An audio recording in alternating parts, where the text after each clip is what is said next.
Enggak kan? Oke. Semangat. Fight the good fight. Ya, haleluya, puji Tuhan.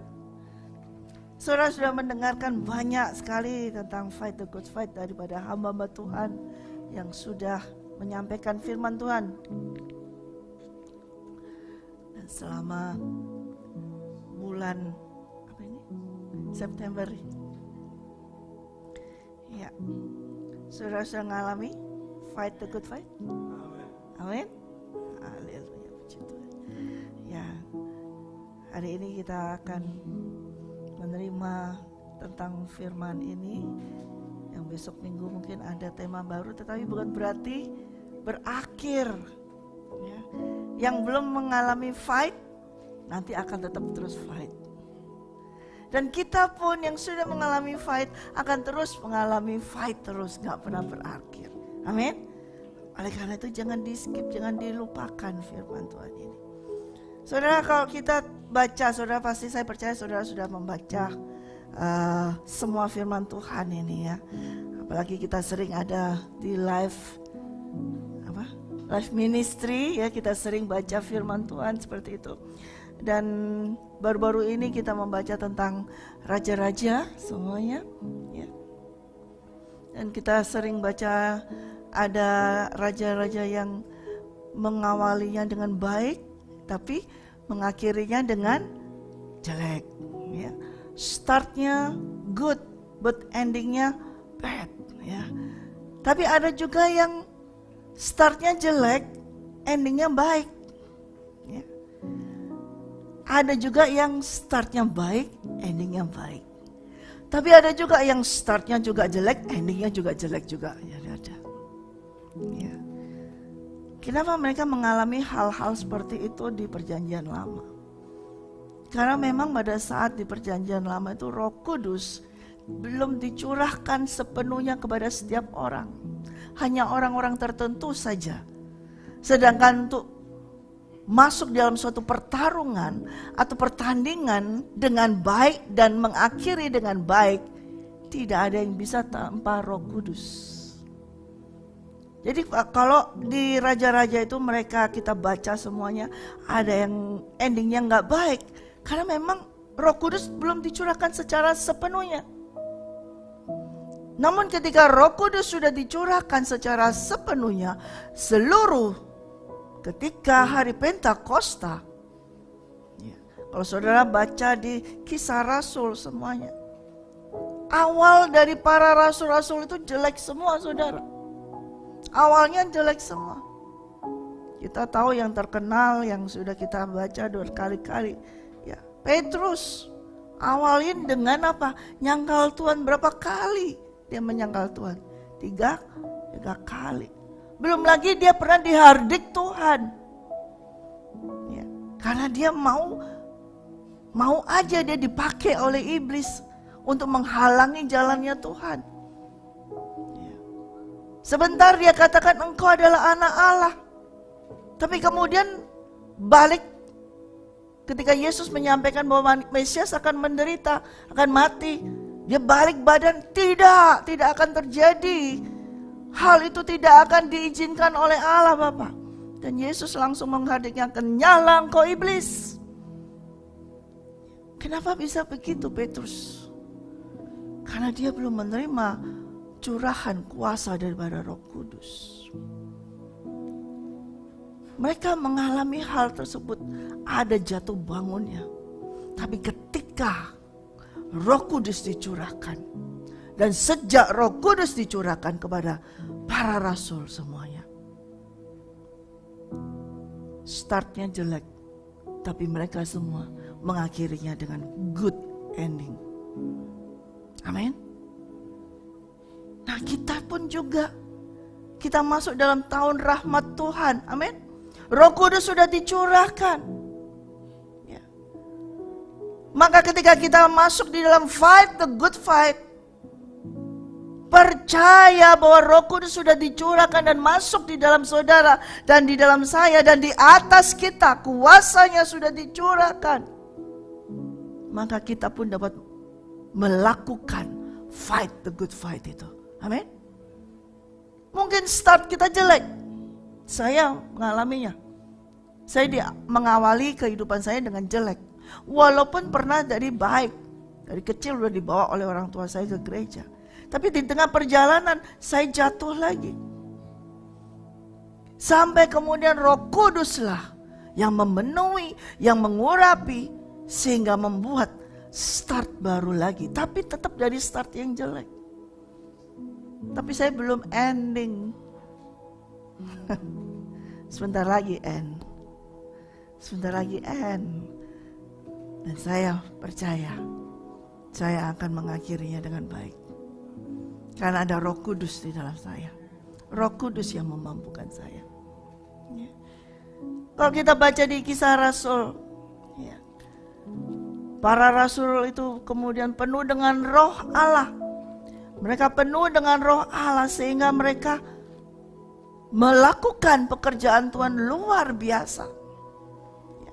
Tapi ada juga, ya bukan termasuk di golongan rasul-rasul, tapi ada orang yang melayani tapi tidak dengan good fight, dengan curang.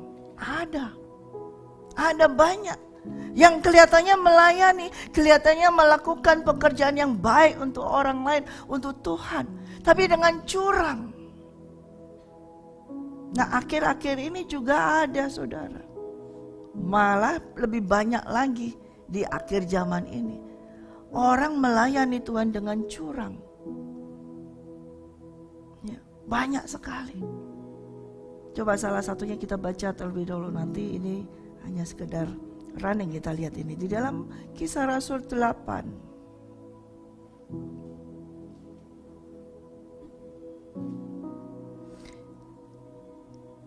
Hal ini pertama tentang Filipus dulu yang di Samaria. Ya. Saya baca dari ayat yang keempat aja. Kisah Rasul 8 ayat yang keempat. Mereka yang tersebar itu menjelajah seluruh negeri itu sambil memberitakan Injil. Dan Filipus pergi ke suatu kota di Samaria dan memberitakan Mesias kepada orang-orang di situ. Ketika orang banyak itu mendengar pemberitaan Filipus dan melihat tanda-tanda yang diadakannya, mereka semua dengan bulat hati menerima apa yang diberitakan itu. Sebab dari banyak orang yang kerasukan roh jahat keluarlah roh-roh itu sambil berseru dengan suara keras, dan banyak juga orang lumpuh dan orang timpang yang disembuhkan. Maka sangatlah besar sukacita dalam kota itu. Seorang yang bernama Simon telah sejak dahulu melakukan sihir di kota itu dan menakjubkan rakyat Samaria, serta berlagak seolah-olah ia seorang yang sangat penting. Semua orang besar kecil mengikuti dia dan berkata, orang ini adalah kuasa Allah yang terkenal sebagai kuasa besar. Dan mereka mengikutinya karena sudah lama ia menakjubkan mereka oleh perbuatan sihirnya. Tetapi sekarang mereka percaya kepada Filipus yang memberitakan Injil tentang kerajaan Allah dan tentang nama Yesus Kristus. Dan mereka memberi diri mereka dibaptis, baik laki-laki maupun perempuan. Simon sendiri juga menjadi percaya, dan sesudah dibaptis ia senantiasa bersama-sama dengan Filipus dan takjub ketika ia melihat tanda-tanda dan mujizat-mujizat besar yang terjadi. Ketika rasul-rasul di Yerusalem mendengar bahwa tanah Samaria telah menerima firman Allah, mereka mengutus Petrus dan Yohanes ke situ. Setibanya di situ, kedua rasul itu berdoa supaya orang-orang Samaria itu beroleh Roh Kudus, sebab Roh Kudus belum turun di atas seorang pun di antara mereka, karena mereka hanya dibaptis dalam nama Tuhan Yesus. Kemudian keduanya menumpangkan tangan ke atas mereka, lalu mereka menerima Roh Kudus. Ketika Simon melihat bahwa pemberian Roh Kudus terjadi oleh karena rasul-rasul itu menumpangkan tangannya, ia menawarkan uang kepada mereka, serta berkata, berikanlah juga kepadaku kuasa itu, supaya jika aku menumpangkan tanganku di atas seseorang, ia boleh menerima Roh Kudus. Tetapi Petrus berkata kepadanya, binasalah kiranya uangmu itu bersama dengan engkau, karena engkau menyangka bahwa engkau dapat membeli karunia Allah dengan uang. Tidak ada bagian atau hakmu dalam perkara ini. sebab hatimu tidak lurus di hadapan Allah. Jadi bertobatlah dari kejahatanmu ini dan berdoalah kepada Tuhan supaya Ia mengampuni niat hatimu ini. Sebab kulihat bahwa hatimu telah seperti empedu yang pahit terjerat dalam kejahatan. Jawab Simon, hendaklah kamu berdoa untuk aku kepada Tuhan, supaya kepadaku janganlah kiranya terjadi segala apa yang telah kamu katakan itu. Setelah keduanya bersaksi dan memberitakan firman Tuhan, kembalilah mereka ke Yerusalem.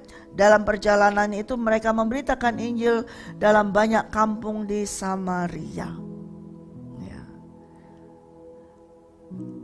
Ada yang good fight, tapi ada yang bad fight. Curang, mau bertarung tapi dengan cara curang. Di situ ada yang bernama Simon. Ya, setelah Filipus memberitakan Injil di daerah Samaria, di situ ada Simon yang namanya sudah Simon ya, kayaknya kan rohani ya, Simon ya kayak gitu ya. Tapi dia pakai apa? Sihir. Dia pakai ilmu sihir. Bisa menyembuhkan orang? Bisa. Bisa banget. Banyak semua yang takjub dan dia jadi terkenal, dan bahkan mereka berkata itu kuasa Allah, kuasa yang besar. Karena yang sakit bisa sembuh, yang lumpuh bisa, ini semua seperti itu. Mereka mengikutinya. Tapi tiba-tiba ada seorang yang bernama Filipus datang ke situ, juga memberitakan. Nah, ketika mereka melihat itu, mereka jadi percaya kepada Tuhan, bukan kepada Filipus, tapi percaya kepada Tuhan atas pemberitaan dari Filipus. Nah, pamornya Simon jadi turun. Gak ada lagi orang yang ngikutin dia. Dia ngeliat semua pada ngikutin Filipus, sudah pada ngikutin dia. Kok gak ada yang ngikutin aku? Dia lihat-lihat di belakang, kok gak ada yang ngikutin aku? Ya udah deh, aku ikutin aja Filipus. Semua pada dibaptis semua. Diapain tuh? Ya udah, aku ikut percaya. Ya deh, aku ikut dibaptis. Dia ikut, hanya ikut aja. Sampai kemudian berita tersebut tersiar sampai kepada para rasul, dan mereka mengutus Petrus dan Yohanes ke Samaria supaya mereka berdoa karena Roh Kudus belum dicurahkan. Ya, pada saat itu mereka hanya dibaptis dalam nama Tuhan. Artinya mereka dibaptis baptisan tapi Roh Kudus belum dicurahkan.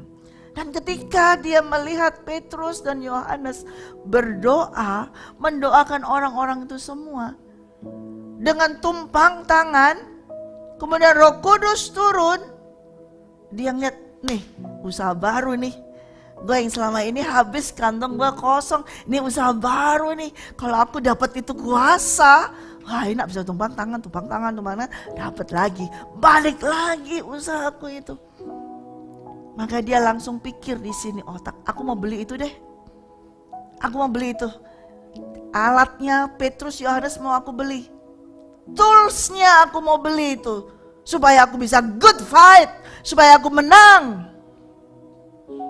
Dia ngomong, aku mau itu, berapa duit? Aku bayar. Dia pikir Roh Kudus itu adalah sesuatu yang bisa dibeli. Karena dia melihat rasul itu enak aja tumpang tangan berdoa gini, langsung orang itu kepenuhan Roh Kudus, dan orang-orang itu juga disembuhkan, ada yang kerasukan setan juga lepas. Dia lihatnya, oh gampang, cuman begini saja tumpang tangan sudah jadi. Apa tuh yang di tangannya ya? Gue beli deh itu alatnya, kali ada setrum di situ yang bisa kayak gitu, kayak gimana gitu ya. Kayak itu pistolnya polisi itu ya, yang ditembak terus orang bisa kayak gini ya. Elektrik itu seperti itu. Dia mau beli. Dia pikir ini ladangku sudah habis kena Filipus. Sekarang baru ini ada alat baru nih. Berapa duit sih? Murah paling. Nih beli. Dia mau membeli.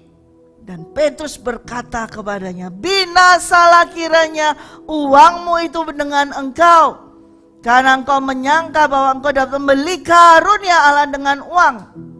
Nah ini akhir zaman ini ada lagi banyak. Mereka pikir karunia Tuhan, kuasa Allah itu bisa dibeli. Tidak akan ada kuasa Allah yang bisa dibeli. Roh Allah, Roh Kudus tidak akan bisa dibeli. Ya. Dikatakan oleh Petrus kepada Simon, tidak ada bagian atau hakmu dalam perkara ini, sebab hatimu tidak lurus. Ya. Hatinya sudah tidak lurus. Waktu dia mau fight the good fight, masuk di dalam perjuangan, pertandingan, tapi hatinya gak lurus, gak akan bisa. Sekalipun dia mau beli karunia itu, mau beli kuasa itu, tapi hatinya sudah tidak lurus. Karena dia mau terima kuasa Roh Kudus untuk apa? Kepentingan dia sendiri, untuk keuntungan dia sendiri. Maka dia memiliki hati yang bengkok. Dan itu tidak akan bisa masuk dalam kerajaan Allah. Petrus katakan, kamu gak punya hak. Ya. Bertobat sekarang. Ya. Siapa tahu kalau kamu bertobat, Tuhan mengampuni dosamu. Lalu dia berkata, kalau gitu doakan aku dong kepada Tuhan. Ya, rasul-rasul mendoakan kepada Tuhan. Tapi tergantung dia bertobat enggak. Hatinya lurus atau masih terus bengkok. Tapi tidak dituliskan di sini. Tidak tahu endingnya bagaimana. Tetapi yang mau saya dapat dari Roh Kudus tentang dia adalah, saudara, kalau kita mau good fight, fight the good fight, nomor satu hatimu harus lurus. Kalau dengan hati yang bengkok gak akan bisa. Ya. Fight the good fight, kita tidak perlu tools, tidak perlu alat. Yang penting di dalam hatimu lurus. Dan engkau tinggal mengenakan senjata Allah yang sudah dipersiapkan untuk kita. Dan itu semua adalah roh Allah, Roh Kudus itu sendiri. Banyak sekarang dibuat mainan. Roh Allah, kuasa Allah dibuat mainan. Dengan cara apapun mereka menyembuhkan, sepertinya itu berasal dari karunia Allah, Roh Allah. Tapi ternyata adalah sihir, hipnotis. Bisa semuanya terjadi seperti itu.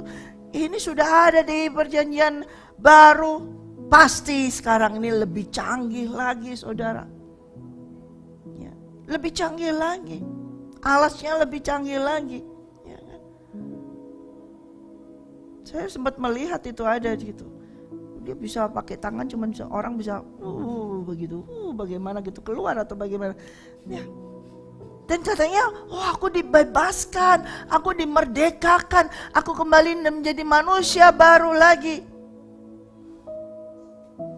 Tidak akan ada kehidupan baru selain di dalam nama Tuhan Yesus Kristus. Tidak akan ada kehidupan baru tanpa Roh Kudus, tidak akan ada. Ya.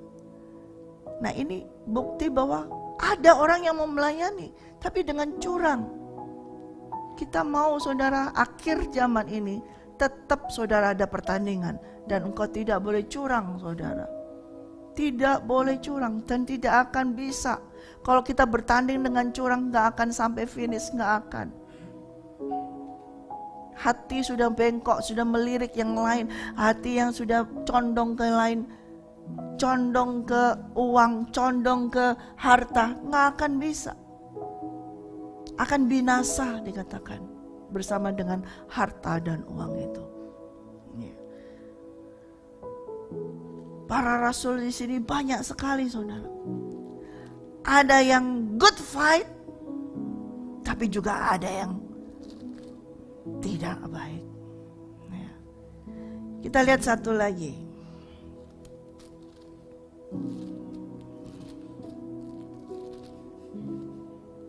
Kisah Rasul 16.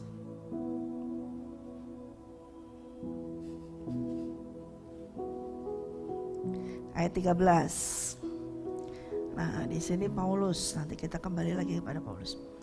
Pada hari Sabat kami keluar pintu gerbang kota. Kami menyusur tepi sungai dan menemukan tempat sembahyang Yahudi yang sudah kami duga ada di situ. Setelah duduk, kami berbicara kepada perempuan-perempuan yang ada berkumpul di situ. Seorang dari perempuan-perempuan itu yang bernama Lydia turut mendengarkan.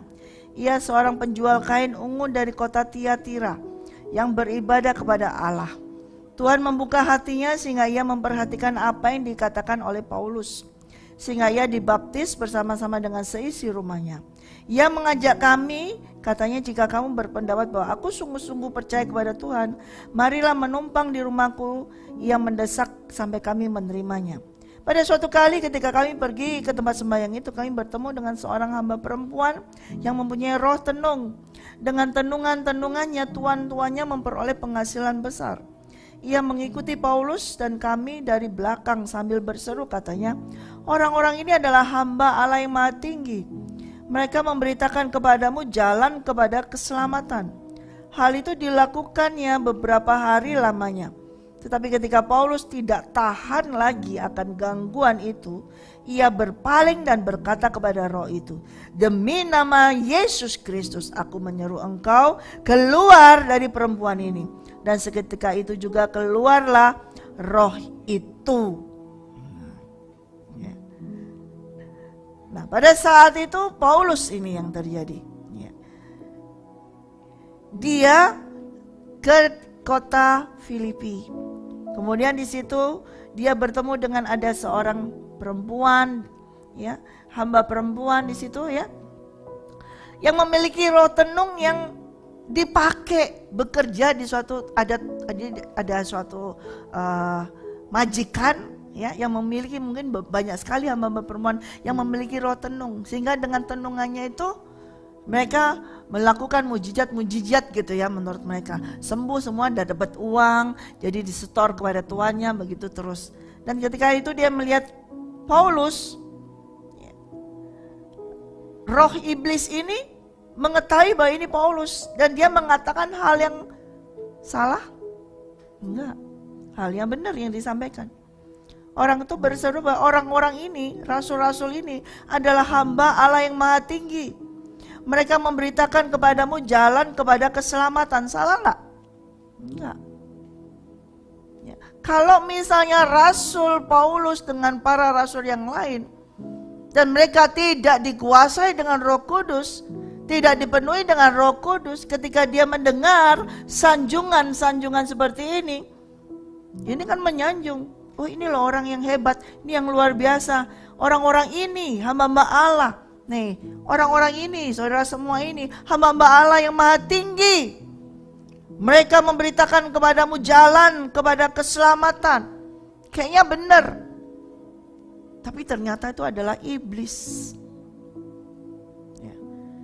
Berhari-hari gak sekali mereka ngoceh begitu kepada para rasul ini, mengikuti dari belakang, ngomong gitu terus, ngomong kayaknya mau ikutan memberitakan Injil, kayaknya mau ikutan menyampaikan firman Tuhan, ya, supaya yang lain tuh dengarkan ini loh hamba Tuhan Allah Maha Tinggi, dengarkan, mereka membawa kamu kepada jalan keselamatan. Semua dia teriakin orang, dengerin, ini hamba Allah Maha Tinggi, ini dengerin. Tapi ternyata itu dari iblis. Paulus nggak tahan. Sehari didiemin, ngomong gitu didiemin, udah dia jalan aja.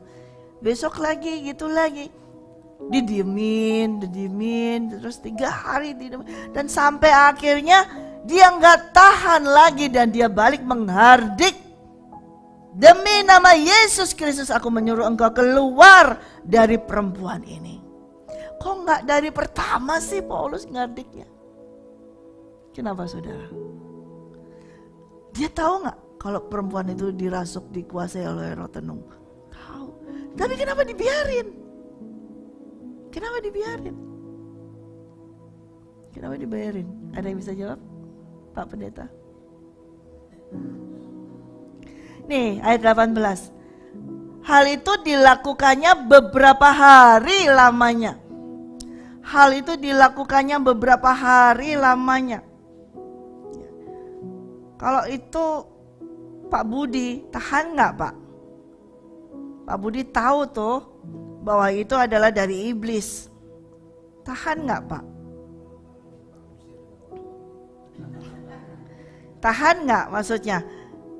Kenapa kok Paulus ini gak langsung menghardiknya dari awal, dari pertama. Kenapa kok dia menunggu sampai beberapa hari? Kenapa? Karena dia bukan sembarang petarung. Karena dia berkata, aku bukan sembarang petinju yang asal mukul. Aku gak akan asal mukul, just gini aja gak akan mukul gitu. Dia kumpulin tuh roh-roh itu di perempuan itu. Semakin dibiarin, semakin banyak lagi. Semakin dibiarin, semakin banyak lagi menguasai perempuan itu. Semakin banyak. Sehingga ketika dia sekali pukul, banyak sudah habis itu iblis. Daripada dipukul sekarang, besok ada lagi, pukul lagi, capek deh kayak gitu. Ini Paulus memberikan contoh ketika dia berkata, aku bukan sembarang petinju. Nah ini caranya good fight. Tapi juga bukan ngumpulin iblis, saudara, bukan. Bukan itu. Oh katanya Bu Elka dikumpulin iblisnya. Nanti ini enggak loh ya, saya enggak katakan demikian loh ya. Tidak mengatakan ya, biar sekali pukul gitu. Ya kalau kamu betul-betul dikuasai Roh Kudus, hilang. Kalau enggak, kau yang dikuasainya. Tidak ya, tidak seperti itu. Saudara bisa paham? Ya. Karena Petrus mendapatkan karunia dari Tuhan, discerning spirit. Dia bisa mengidentifikasi roh. Ini roh apa? Dan bagaimana timingnya kapan? Kapan harus menghadik? Bagaimana dia bergaul terus dengan Roh Kudus? Bergaul terus dengan... Saya percaya Paulus ini bukan orang yang lemah lembut misalnya. Dia orang yang tegas sekali. Dia orang yang boleh dibilang kayak gitu ya. Kenapa dia bisa bertahan sampai beberapa hari mendengar ocehan tuh perempuan? Ini Tuhan yang gini-gini, padahal dia tahu itu adalah from the devil. Kenapa dia bisa tahan? Karena dia menunggu timingnya dari Tuhan. To fight the good fight, first of all, you have a straight heart. Kau harus punya hati yang lurus. Dan yang kedua adalah ikuti timingnya Tuhan. Ketukan dari Tuhan, waktu dari Tuhan, kapan harus memukul, kapan harus maju, kapan harus jalan, itu ada waktunya dari Tuhan. Kalau kita hanya asal segala, oh ini sekarang waktuku, ini sudah waktuku, ini waktunya sudah, hanya waktu kita, menurut kita adalah sekarang waktunya aku maju perang. Tapi menurut Tuhan, belum waktunya maju perang, maka engkau akan babak belur. Walaupun sekarang ini diserang terus, kayaknya dia diserang terus. Paulus kayaknya diserang terus. Banyak omongan cibiran di kanan kiri, kayaknya diserang terus, kayaknya ini ngomong terus semua. Kayaknya ini kapan Tuhan aku boleh balas, misalnya seperti itu. Kapan Tuhan aku boleh suruh usir nih. Dia menanti, tunggu sampai perintah dari Tuhan. Now. Jadi untuk menjadi fight the good fight, timing itu penting, saudara. Ya. Timing itu penting. Saudara pernah, saya juga tidak pecinta petinju, tapi saudara pasti tahu kan, kalau tinju itu cara mainnya, tahu kan? Ya. Berapa ronde? Nah, kenapa kok nggak satu ronde aja? Kalau memang sudah benar bisa satu kuat ini cukup satu ronde aja kan? Kenapa kok harus ada berapa ronde seperti itu? Nah, karena itu harus ada timingnya. Kalau satu pertama kali langsung satu ronde aja, gini penonton sudah pulang semua, kurang uangnya masuk Pak, nggak dapet. Itu caranya mereka supaya entertain, supaya semuanya tunggu kapan ini menangnya. Nah seperti itu. Tetapi memang sebetulnya untuk fight itu ada waktunya. Harus mengikuti waktunya. Kapan mesti angkat senjata. Kapan mesti membidik. Ya, orang kalau lihat sniper, Indra, gua sniper biar gak ngantuk. Ya, hari ini pagi banyak ngantuk semua. Ya. Sniper itu kalau buru-buru, ya, kalau dia buru-buru mau nembak burung kayak mau nembak apa, dia langsung buru-buru terbang tuh burung, nggak akan kena sasaran. Tapi dia akan terus, sehari dia lihat, dia incar, besok lagi dia datang, dia incar lagi, besok lagi dia cari, dia ukur berapa ini jaraknya, dia pelajari seperti itu.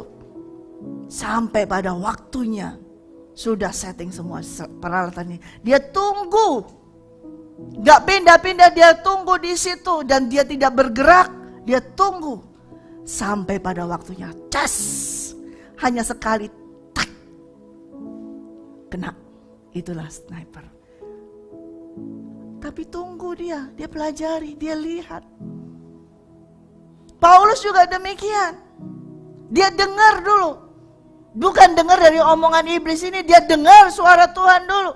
Dia harus mendengar suara Tuhan dulu. Ini bagaimana dihardik, diapakan, bagaimana dengan perkataan apa. Gak langsung aja dalam nama Yesus, tidak langsung seperti itu.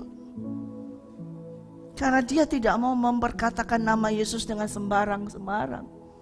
Tapi sekali harus sesuai dengan kehendak Tuhan. Nah sekarang banyak orang berkata dalam nama Yesus, jatuh aja dalam nama Yesus. Kesandung aja dalam nama Yesus seperti itu. Barang jatuh ngomongnya dalam nama Yesus semuanya seperti itu. Gak akan bisa. Jangan perkatakan nama Yesus dengan sembarangan. Karena dialah kuasa yang memiliki kuasa itu. Ya. Jadi ada timingnya saudara, dan mengikutinya. Dan ketika kita tahan, ketika kita tetap bertahan, tunggu, itu juga sudah fight. Defend, bertahan itu fight. Petinju itu juga. Gak langsung dia habiskan, serang semua. Ada dia bertahan, ada ini tunggu sampai waktu daripada musuh itu lemah, dia habisin waktunya. Dari mana bisa tahunya kita? Bergaul dengan Tuhan, bergaul dengan Roh Kudus, bergaul. Ya. Petinju pun demikian. Rasul Paulus berkata, aku bukan petinju sembarangan. Ada istirahatnya, duduk lagi, keringat irafatnya itu, pelatihnya berkata, kamu boleh nih sekarang, supaya dapat angka 1 masukin, ini. Nah, ini tinggal ronde mau habis gini, ya udah sekarang kerahkan. Nah mulai, semua ada penasehatnya, ada yang memberikan instruksi. Kita juga mau harus duduk diam mendengarkan instruksi daripada Roh Kudus. Nggak asal pukul. Orang ini dari kemarin ngoceh terus gini-gini ya, ngomong dari sekarang sudah habis, hantam gini, sudah keluar gini. Nggak asal gitu.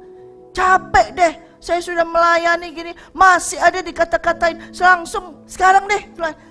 Enggak. Tapi dia duduk diam, dia jalan, dia diam, dia tahan. Nah itu dia fight the good fight. Dia tahan gak menanti waktunya Tuhan. Saudara, ketika kita menjadi berhasil di dalam pertandingan dengan baik, bukan hanya engkau mengalahkan musuh, menjatuhkan musuh, tapi ketika engkau menguasai dirimu, itu engkau sudah menang terlebih dahulu.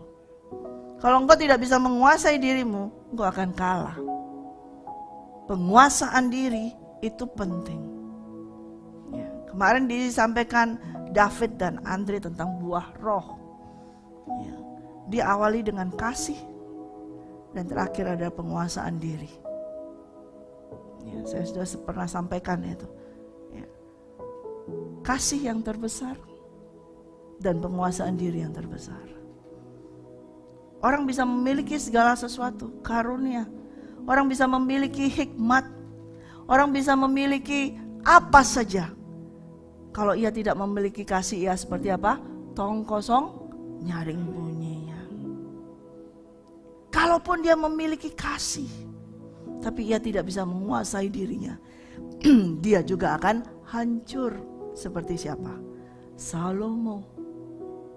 kasih hikmatnya luar biasa, tapi dia tidak bisa menguasai dirinya. Gak tahan lihat cewek cantik, gak tahan lihat cewek yang kata-katanya lemah lembut, gak tahan.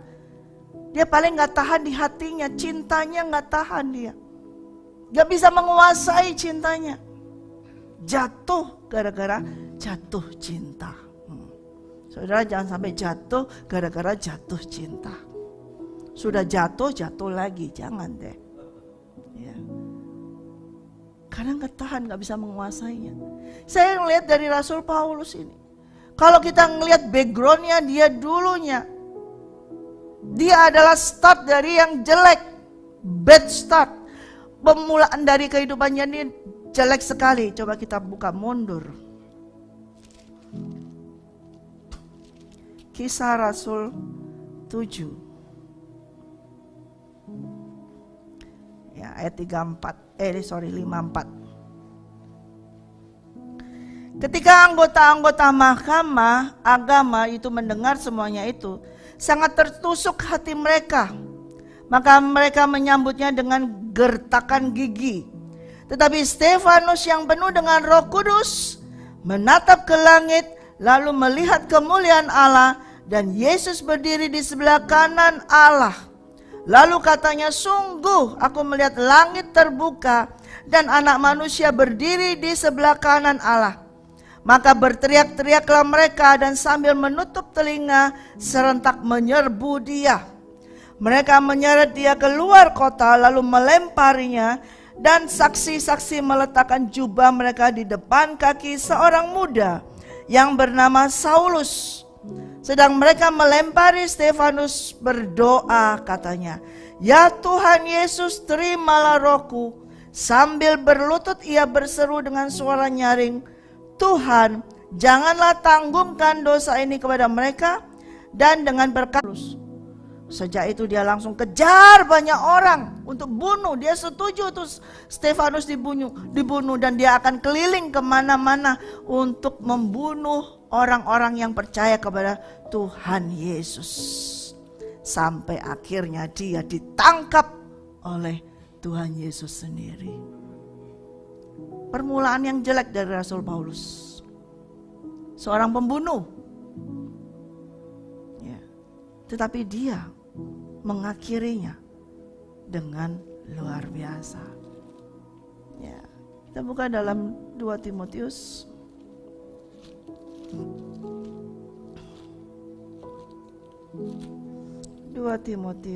4.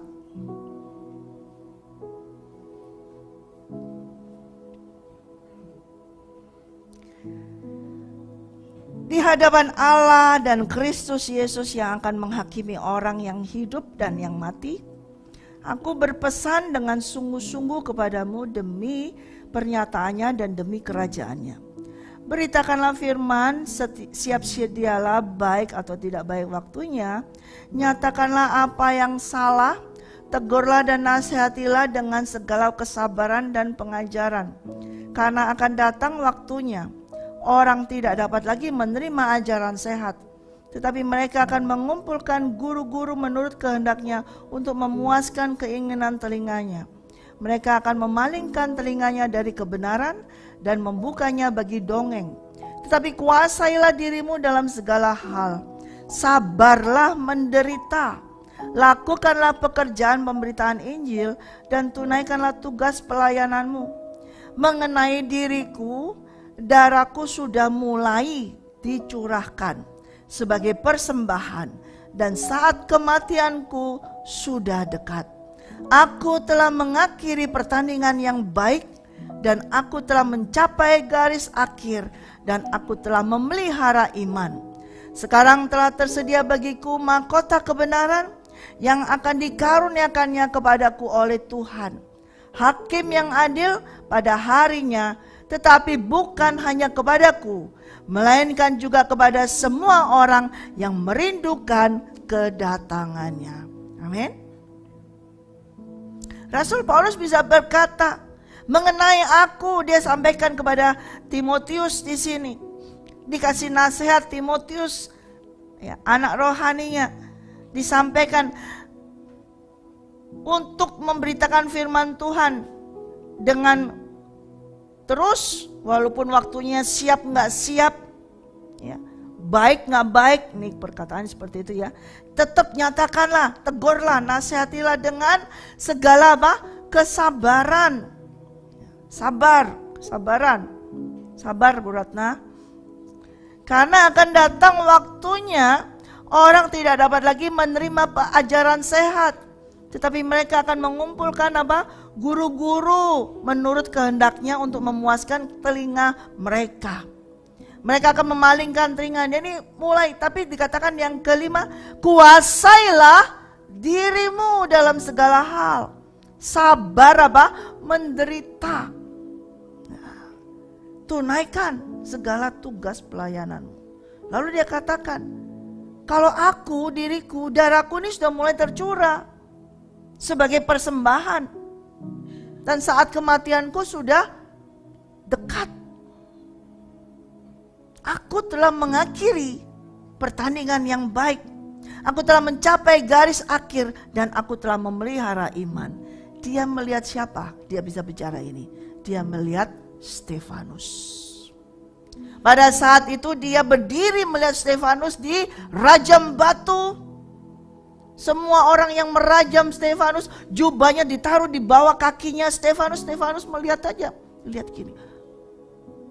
Saulus melihat Stefanus begitu. Dan apa yang dilakukan Stefanus? Berteriak-teriakkah? Tolong Tuhan, tolong. Pak Budi tolong, Pak Kris tolong.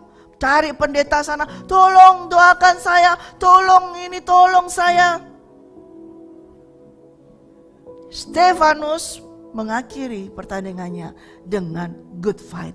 Dia hanya berdiri, melihat ke langit, dan dia melihat Yesus pun standing, berdiri di sebelah kanan Bapa. Yang selama ini kita tahu Yesus duduk di sebelah kanan Bapa. Pada saat itu Yesus berdiri. Suatu penghormatan kepada Stefanus. Ya. Dan dia melihat itu. Ketika Yesus berdiri, imannya tidak runtuh. Dia tidak takut walaupun dia harus masuk di dalam medan pertempuran yang harus itu kena batu dirajam. Kalau saudara langsung dijos, ditembak, itu langsung mati saudara, enak. Kalau batu ini ada waktunya saudara. Dia harus sabar untuk menderita. Sabar menanti kematiannya. Haleluya. Untuk mati pun saudara harus sabar.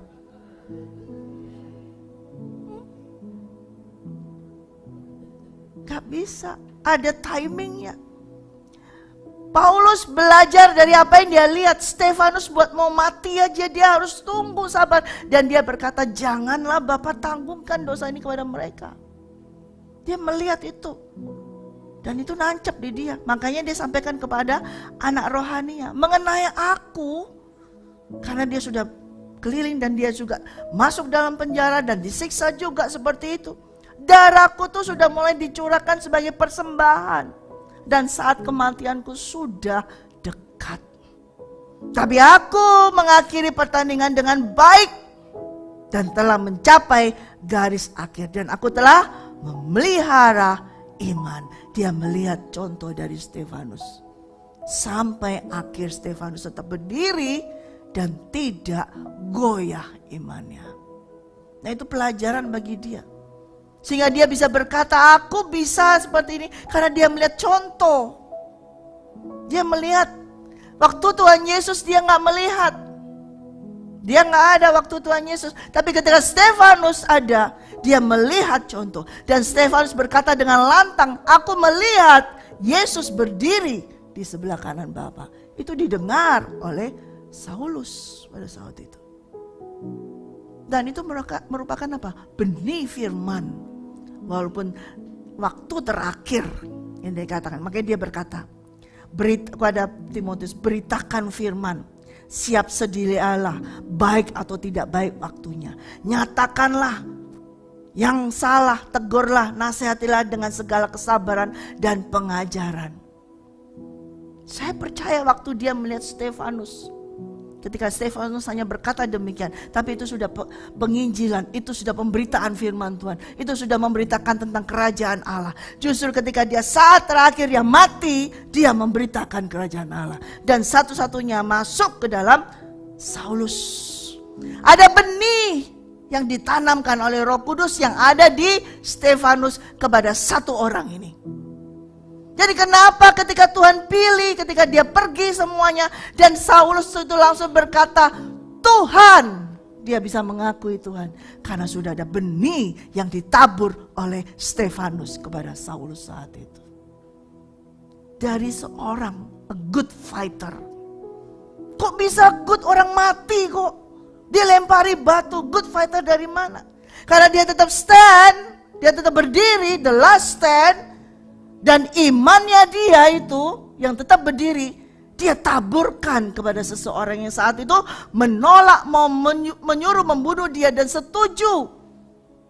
Tapi dia orang itu yang namanya Saulus gak sadar kalau Roh Kudus ini menanamkan benih firman Tuhan di dalam dia. Tanpa dia melihat Stefanus, maka ketika matanya dibutakan, dia gak akan sebut nama Tuhan. Tidak ada benih itu. Benih yang bisa berkata dia, siapakah engkau Tuhan? Ya, coba kita lihat di dalam Kisah Rasul 9. Singkat aja. Ayat 4. Ya. Dalam perjalanannya ke Damsik, ketika ia sudah dekat kota itu, tiba-tiba cahaya memancar dari langit mengelilingi dia. Ia rebah ke tanah, dengan kedengaran olehnya suatu suara yang berkata kepadanya, Saulus, Saulus, mengapakah engkau menganiaya aku? Jawab Saulus, siapakah engkau Tuhan? Nah, kan mestinya orang itu berkata, siapakah engkau? Betul kan? Tapi kenapa harus ada Tuhannya? Berarti ini dia sudah tahu bahwa yang bicara kepada dia adalah Tuhan. Kapan dia bisa tahu? Ketika dia mendengar suara daripada Stefanus waktu dia dirajam batu sampai mati. Itulah good fight. Fight the good fight. Seorang Stefanus sudah mengakhiri kehidupannya dengan baik. Yang mungkin orang lain melihat sudah habis, dia gak melakukan apa-apa. Salah. Dan mungkin kita mendengar cerita di Kisah Rasul itu sampai di situ aja tentang Stefanus. Salah. Iman daripada Stefanus ditanamkan kepada Saulus saat itu. Nama Stefanus hanya tercatat segitu aja. Selanjutnya adalah Paulus yang besar. Karena Saulus ini melihat saksi mata dan dia menerima taburan firman itu. Saudara, mungkin kita tidak melakukan yang besar dalam kehidupan kita untuk Tuhan. Tapi ketika engkau harus ending, tetaplah engkau stand, berdiri di atas imanmu itu. Sampai engkau bisa membagikan, menaburkan imanmu itu kepada orang yang di sekitarmu, yang melihatnya. Amin. Mungkin pada saat sakit, tidak sempat engkau memberitakan di mana-mana. Tapi ketika engkau terakhir dan tetap memuliakan Tuhan, itu adalah taburan firman Tuhan. Itu adalah cara pemberitaan firman Tuhan. Oke, oleh karena itu saudara, bukan sewaktu engkau hidup kemudian pergi kemana-mana memberitakan Injil, kemana-mana pelayanan, kemana-mana sudah diisi itu. Tapi endingnya, bagaimana kehidupanmu? Bagaimana kerohanianmu, itu yang terpenting. Tuhan katakan, aku gak kenal kamu. Aku sudah buat KKR, aku sudah buat KKR mujizat segala macam. Aku gak kenal kamu. Aku sudah menginjil kemana-mana, aku gak kenal kamu. Kenapa? Karena waktu kamu tidak melakukan kehendak daripada Bapa. Kalau dulu dan melakukan itu hanya untuk kenikmatan dirimu, kepuasan dirimu, endingnya Tuhan katakan, aku gak kenal kamu. Mana kira-kira bagi kita, saudara, terakhir yang saya sampaikan, yang mau kita expect, yang gak mau kita tunggu, perkataan dari Tuhan, aku gak kenal kamu. Atau Tuhan gak ngomong apa-apa, tapi dia stand, berdiri, dan dia memberikan standing applause kepada hamba yang taat dan setia. Tapi hamba itu apa? Runyam, babak belur, biru semua, memar semua, habis sudah, hancur, darahnya kemana-mana. Tapi raja itu berdiri dan menyambut hamba yang finish di garis akhir dengan baik. Amin. Nah, itu adalah fight the good fight. Jadi bukan selama kita hidup saja kita harus fight the good fight. Sampai terakhir kita harus tetap fight the good fight. Oke, permulaan kita jelek, nggak usah bicara lagi. Sekarang di dalam pertengahan ini, perjalanan kita, ada kesempatan untuk kita memperbaikinya. Amin. Perbaiki itu, ada kesempatan kita bertobat, bertobatlah. Ada kesempatan kita berubah, berubahlah. Jangan merasa saya sudah. Tetap berubah, tetap bertobat. Setiap hari berubah, setiap hari bertobat. Sampai pada garis terakhir, habis. Itu yang dinilai Tuhan. Adakah imanmu tetap berdiri dan tetap memuliakan Dia? Amin. Nah, kalau itu walaupun tubuhmu lemah, walaupun hartamu habis, walaupun namamu sudah tidak terkenal, tapi ketika itu nama Yesus ada di dalammu, kemuliaan Yesus, engkau tetap pegang kemuliaan Yesus, maka engkau akan termasuk adalah yang finish well. Amin. Itu akhir daripada fight the good fight. Harus finish well. Amin.